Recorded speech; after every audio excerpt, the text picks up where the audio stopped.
আমাদের অনন্য স্টোরি সকল প্রকার পার্ট গল্প দেখতে আমাদের চ্যানেলটি সাবস্ক্রাইব করে পাশে থাকা বেল আইকনটিতে ক্লিক করে অল নোটিফিকেশন অন করে দিন।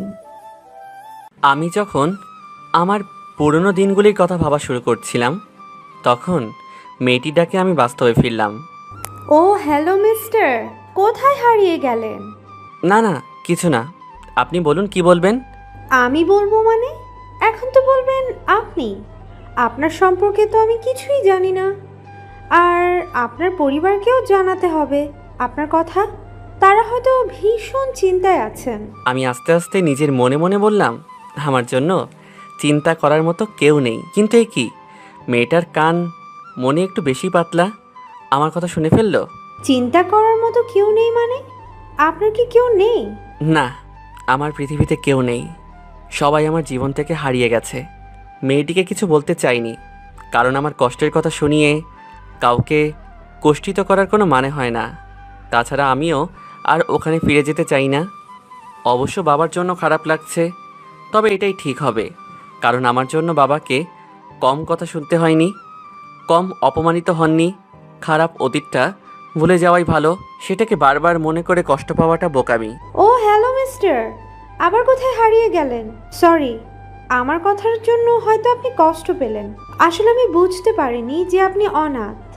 অনাথ কথাটা যেন বিষের চুরির মতো বুকে বিঁধল, কারণ যারা অনাথ তাদেরকে অনাথ বললে এতটা কষ্ট হয়তো হতো না, কিন্তু আমার সব কিছু থাকতেও আজকে অনাথ। মেয়েটা কিছুটা বিরক্ত হয়ে বলল, আরে আপনি তো আজব। আমি আপনার সাথে কথা বলছি আর আপনি কি নিয়ে ভাবছেন? এভাবে কি কথা বলা যায়? সরি সরি, আসলে আমি... থাক থাক, আর বলতে হবে না। আমরা এতক্ষণ ধরে কথা বলছি, আপনার নামটাই জানা হলো না। ও সরি, আমার নাম হলো আশিক, মানে মোহাম্মদ ইফাদুল ইসলাম আশিক। আপনি তো মিস্টার সত্যি একটা বলদ গাধা কোথাকার। আরে একটা মেয়ে আপনার সাথে আগ বাড়িয়ে কথা বলছে আর আপনি কোনো কিছুই বলছেন না। মেয়েদের সাথে কিভাবে কথা বলতে হয় তাও তো জানেন না দেখছি। আরে অ্যাটলিস্ট আমার নামটা তো জিজ্ঞেস করবেন নাকি? সরি সরি, আসলে আমি বুঝতে পারিনি। আচ্ছা, আপনার নাম কি? হুম, ঠিক আছে, আমার নাম হলো তানিশা আক্তার রেনু, তবে সবাই আমাকে রেনু বলেই ডাকে। খুব সুন্দর নাম। তাই? ধন্যবাদ, আপনার নামটাও সুন্দর। ধন্যবাদ। এভাবেই কেটে গেল আরও 10 দিন। রেনু আর আমি এখন খুবই ভালো বন্ধু। আজকে ডাক্তার বলল আমি বাড়ি যেতে পারবো। রেনুও আমার সাথে ছিল। রেনু বলল, চলো আশিক, তাহলে আমরা এখনই বাড়িতে চলে যাই। বাড়িতে নাই মানে? কোথায়? কেন, আমাদের বাড়ি যাবে না? না গেলে তুমি যাবেটা কোথায় শুনি? আমাকে আর কিছু বলতে না দিয়েই রেনু আমার হাত ধরে টানতে টানতে গাড়ির কাছে নিয়ে গেল। আমাকে সামনের সিটে বসিয়ে দিয়ে নিজে গিয়ে ড্রাইভিং সিটে বসলো। আমি বললাম, তুমি গাড়ি চালাবা? দেখো, আবার যেন আমাকে হাসপাতালে পাঠিও না, অনেক কষ্টে সেখান থেকে ছাড়া পেয়েছি। রাগানোর জন্য বললাম। তখন রেনু রাগে কটমট দৃষ্টিতে আমার দিকে তাকিয়ে বলল, তোর যদি এতই ভয় হয়, যা নাম গাড়ি থেকে। আরে না না, আমি তো এমনি মজা করছিলাম। ঠিক আছে, মনে রেখো এটাই শেষবার। তারপর আমি রেনুর সাথে রেনুদের বাসায় ঢুকেই রেনু তার মা বাবাকে ডাকা শুরু করলো। তখন দেখি ওর মা রান্নাঘর থেকে দৌড়ে আসছেন। এসে বললেন, কি হয়েছে, এভাবে বাড়ি মাথায় করে ডাকছিস কেন? ভদ্রমহিলা আমার দিকে তাকিয়েই বলে, তুমি বুঝি আশিক, তাই না? হ্যাঁ আন্টি, আমি আশিক। কেমন আছেন আপনি? ভালো বাবা, তুমি কেমন আছো? আসলে তোমাকে হাসপাতালে দেখতে আসিনি, তাই বলে কিছু মনে করো না। আসলে রেনু তোমার কথা আমাকে কালকেই জানিয়েছে। না আন্টি, এভাবে বলছেন কেন? তখনই রেনু আমাদের থামিয়ে দিয়ে বলল, মা, তোমাদের কথা বলা শেষ হলে এবার খাবার দাও, খুব খিদে পেয়েছে। আর আব্বু কোথায়? তোর বাবা তো এখনো অফিস থেকে ফেরেনি। তোরা ফ্রেশ হয়ে খাবার টেবিলে আয়, আমি খাবার দিচ্ছি। তারপর রেনু আমাকে একটা রুমে নিয়ে গেল। বলল, ফ্রেশ হয়ে নিচে চলে এসো, ওকে? রুমটা খুবই সুন্দরভাবে গোছানো। এরপর রেনু চলে যায়, আমিও ফ্রেশ হয়ে নিচে আসি। নিচে এসে দেখলাম রেনু একজন আঙ্কেলের সাথে কথা বলছে। আমি বুঝতে পারলাম এটাই রেনুর বাবা। আমি কি জিজ্ঞেস করলাম, কেমন আছেন আঙ্কেল? তিনি আমার দিকে তাকিয়ে থেকে বললেন, তুমি আশিক তাই না? হুম। তখন আঙ্কেল আমায় কি একটা বলতে যাবে, রেনু তাকে থামিয়ে দিয়ে বলে, তোমার যা জানার ইচ্ছা পরে জেনে নিও, এখন প্লিজ খেতে বসো, আমার খুবই খিদে পেয়েছে। রেনুর কথায় সবাই খেতে বসে পড়ি। তারপর খাওয়া দাওয়ার পর আমি রুমে চলে আসি। শরীরটা খুব ক্লান্ত ছিল, তাই এসেই ঘুমিয়ে পড়ি। তখনই কেউ আমাকে ঠেলে ঘুম থেকে উঠালো। চোখ খুলতেই দেখি রেনু। আমি সাথে সাথে উঠে বসে পড়ি। বললাম, তুমি এখানে কি করছো? কেন, আমি আসতে পারি না? আর এমনি এমনি আসিনি, তুমি কি ওষুধ খেয়েছো? না, খাইনি। আসলে একটু বেশি ক্লান্ত লাগছিল, তাই বিছানায় শুতেই ঘুম চলে আসে। ঠিক আছে, এই নাও ওষুধটা খেয়ে ঘুমিয়ে পড়ো, কালকে কথা হবে। তারপর রেনু একটা মিষ্টি হাসি দিয়ে চলে যায়। মেয়েটা খুবই ভালো, সরলতা আছে তার সব কিছুতেই। এত বড়লোক বাপের একমাত্র মেয়েরা সাধারণত এমন হয় না, এটা বলতেই হবে। রেনু সবার থেকে আলাদা। আপনারা হয়তো ভাবছেন আমি রেনুর প্রেমে পড়েছি। না ভাই, আমি ওই দিকটাতে আর যেতে চাই না, আর কোনো রকম সম্পর্কেও জড়াতে চাই না। আমি বাকি জীবনটা একা একাই কাটাতে চাই, কারণ আমি নতুন করে কোনো সম্পর্কে জড়াতে চাই না, আর কোনো রকম অবহেলাও পেতে চাই না। অবহেলা অনেক কষ্টের। তবে রেনুর এই এত কেয়ারিং দেখে আমার একটু ভয়ও করছে। এটা কি শুধু বন্ধুত্ব আর দায়িত্ববোধ থেকে, নাকি অন্য কিছু? রেনুদের বাড়িতে আছি 5 দিন। এই কয়দিনে আমি একেবারে সুস্থ হয়ে গেছি। আমাকে রেনুরা যেন তাদের পরিবারেরই একজন করে নিয়েছে। রেনুর মা আমাকে নিজের ছেলের মতোই দেখেন। তবে রেনুর বাবা একটু গম্ভীর প্রকৃতির, কিন্তু মানুষ হিসেবে খুবই ভালো। রেনুকে নিয়ে আমার যে ভয় ছিল সেটাই সত্যি হলো, কারণ এই কয়দিনে রেনুর ব্যবহার সেটাই নিশ্চিত করেছে। আমার প্রতি রেনুর যে কেয়ারিং সেটা ভালোবাসাই, কারণ রেনু আমাকে সবসময় শাসন করেছে, এটা করো না, ওটা করো না, ইত্যাদি ইত্যাদি।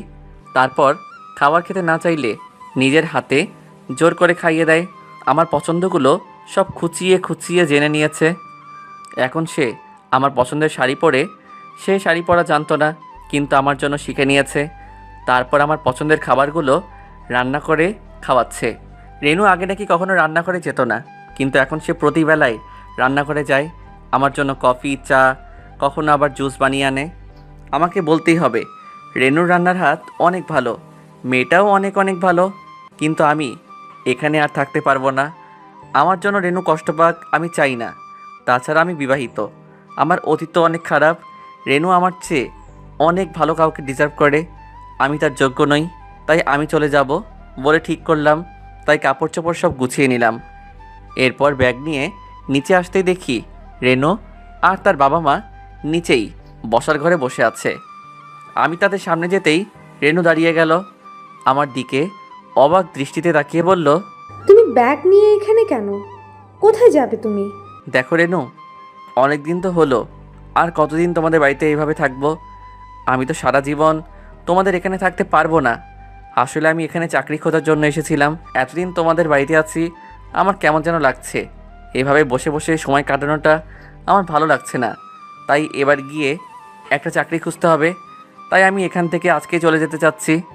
তোমাদের সবাইকে অনেক ধন্যবাদ। তোমরা আমার আপনজন না হয়েও আমাকে অনেক ভালোবাসা দিয়েছ। সেই জন্য আমি সারা জীবন তোমাদের প্রতি কৃতজ্ঞ হয়ে থাকব। রেনু, তোমার মতো বন্ধু সবার ভাগ্যে জুটে না।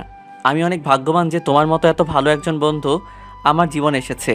কথাগুলো আমি অন্যদিকে তাকিয়ে একটানা বলে গেলাম। চেয়ে দেখি আমার কথা শুনে তারা সবাই দাঁড়িয়ে পড়েছে। রেনুর চোখে জল চিকচিক করছে, এই বুঝি বৃষ্টি নামবে। তখন আঙ্কেল বললেন, এসব কি বলছো তুমি বাবা?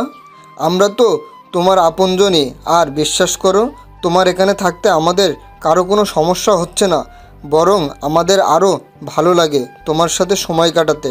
না আঙ্কেল, এমন কেন বলছেন? আসলে কাজ না করে থাকতে আমার কাছে ভালো লাগে না। তাছাড়া আমি কি একেবারে চলে যাচ্ছি নাকি? যখন মন চাইবে তখন আপনাদের সাথে আড্ডা মারতে চলে আসব, আর আন্টির হাতের খাবার খেতে তো অবশ্যই আসব। চেয়ে দেখি অলরেডি রেনুর কান্না শুরু হয়ে গেছে। এখানে থাকা আর নিরাপদ নয়। আমি দ্রুত বেরিয়ে আসতে যাব, তখন শুনতে পেলাম রেনুর কান্না মিশ্রিত রাগী কণ্ঠ। তুই যদি আর এক পা আগাস তাহলে হাত পা ভেঙে আবার হাসপাতালে ফেলে আসবো। এই মেয়ে বলে কি? তবে এই মেয়ের কোনো বিশ্বাস নেই, রাগের মাথায় সব কিছু করতে পারে। তাই পা সামনে আগানোর সাহস করে উঠতে পারলাম না। আমি ওখানে থেমে যাই। তখনই দ্রুত পায়ে রেনু আমার সামনে এসে দাঁড়ালো। চেয়ে দেখি রেনুর চোখ আর নাক পুরো লাল হয়ে গেছে, রাগ আর কান্নার জন্যই এমন হয়ে গেছে। আমি ভয় মিশ্রিত চোখে ওর দিকে তাকিয়ে আছি। তখন নিশি বলতে লাগলো, খুব কাজ করার ইচ্ছে না তোর? কাজ করার জন্য একেবারে পাগল, তাই না? আমিও দেখব তুই কত কাজ করতে পারিস। তোকে অফিসে কাজ খুঁজতে হবে না, আমাদের অফিসে তোর মতো এমন কাজের লোকই দরকার। কথাটা বলে রেনুর তার বাবাকে উদ্দেশ্য করে বলল, বাবা, আমাদের অফিসে ওর একটা কাজের ব্যবস্থা করে দিও। আরে এই কথাটা তো আমার মাথায় আসে নাই। অফিসের একটা সিনিয়র পোস্ট অনেক দিন থেকে খালি পড়ে আছে, আশিক তাইলে ওই পোস্টে জয়েন করুক। ব্যাস হয়ে গেল, আমার যাওয়ার সকল রাস্তা এখন বন্ধ। তখনই রেনু আমার হাত থেকে প্রায় ছো মেরে ব্যাগটা নিয়ে সোজা উপরে চলে গেল। আর আমি হতভম্ব হয়ে দাঁড়িয়ে আছি। তখন আঙ্কেল আমাকে বললেন, তাহলে ইয়াংম্যান কাল থেকেই কাজ শুরু করে দাও। আমি শুধু মাথা নেড়ে সম্মতি জানালাম। এখন আমি কি করব? আমি তো অন্য একটা কারণে চলে যেতে চেয়েছিলাম, আর রেনুকেও বোঝানো মুশকিল, যেই রাগী মেয়ে। এরপর আমি উপরে চলে আসি। আমার রুমে ঢুকেই দেখি রেনু বসে আছে। আমি ঢুকতেই রাগীভাবে আমার দিকে তাকালো আর বলল, তুমি চলে যেতে যাচ্ছিলে কেন? আর শোনো, ফার্দার যেন আর এরকমটা না হয়। কথাটা বলেই আমার কাছে এসে গালে চট করে একটা কিস করে দৌড়। আমি ওখানে দাঁড়িয়ে থেকে ভাবতে লাগলাম, আমি কি করব?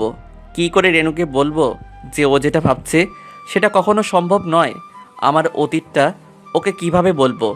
আমার অতীত জানার পর রেনুর কি রিয়াকশন হবে? তারপর সোজা ওয়াশরুমে চলে যাই। ফ্রেশ হয়ে বের হয়ে আসতেই দেখি রেনু হাজির। রেনুকে দেখে তো বড়সড় একটা ক্রাশ খেলাম। আজ পর্যন্ত রেনুকে এতটা সাজতে দেখিনি। নীল শাড়িতে রেনুকে একেবারে নীল পরীর মতো লাগছে। আমি অপলক রেনুর দিকে তাকিয়ে আছি। রেনুর ডাকে আমার ঘোর কাটলো।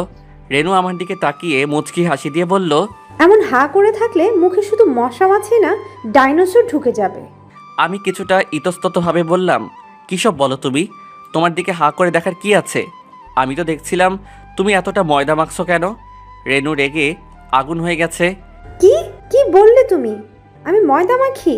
এই প্রথম আমি এতটা সুন্দর করে সাজলাম, কোথায় তুমি আমার একটু প্রশংসা করবে তা না। এ কি সর্বনাশ! এই মেয়ে তো মজাও বোঝে না। এই একটা তুচ্ছ বিষয় নিয়ে কান্না শুরু করছে। আরে কি করছো কি তুমি? আমি তো শুধু মজা করছিলাম, তুমি কাঁদছো কেন? তোমাকে তো খুবই সুন্দর লাগছে, একেবারে নীল পরি। তখনই কান্না শেষে মুচকি একটা হাসি দিয়ে বলল, সত্যি আমাকে এতটা সুন্দর লাগছে? আরে হ্যাঁ, সত্যি তোমাকে আজকে খুবই সুন্দর লাগছে। আমি তো চৌকি ফেরাতে পারছি না। সত্যি? কিন্তু আমি একটা বিষয় বুঝতে পারছি না, তুমি হঠাৎ করে এতটা সেজেছো কেন? কোনো বিশেষ কারণ? কারণ আছে। কি কারণ শুনি? পরে বলবো, কিন্তু এখন তুমি এই পাঞ্জাবিটা পরে রেডি হয়ে নাও, আমরা আজকে একটা জায়গায় যাব। কিন্তু কোথায়? বেশি কথা না বলে যাও, পাঞ্জাবিটা পরে আসো। এরপর আমি রেনুর হাত থেকে পোশাকটা নিয়ে আবার ওয়াশরুমে ঢুকলাম। বিশেষ দ্রষ্টব্য, ভুল ত্রুটি ক্ষমা ও সুন্দর দৃষ্টিতে দেখবেন। আর ভালো লাগলে লাইক কমেন্ট করে সাথে থাকবেন। আপনাদের লাইক কমেন্ট দেখলে মনে হয় গল্পটা আপনাদের ভালো লেগেছে এবং আপনারা গল্পটা পড়েছেন, আর তাতে করে আমারও পরবর্তী পর্বটা দেওয়ার আগ্রহ বেড়ে যায়।